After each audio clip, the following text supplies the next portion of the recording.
今日我會同大家介紹點樣喺富亨通交易系統進行取消前有效嘅特別功能訂單。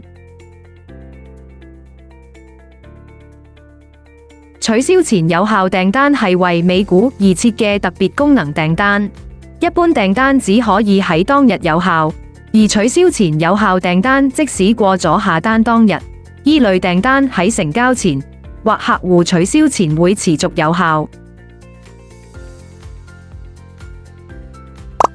設立取消前有效訂單。第一步，喺美股個股頁選擇交易。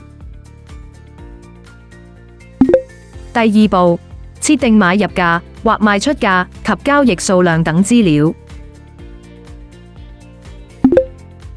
第三步，喺有效期選擇取消前有效。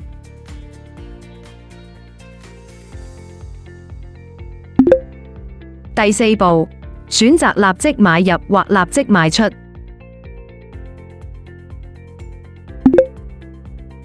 確認後即成功設立訂單。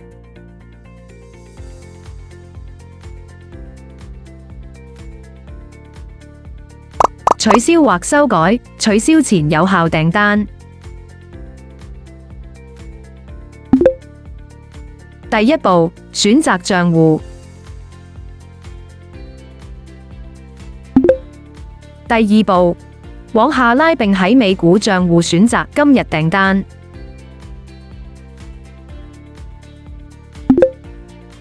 第三步，選擇未成立的訂單。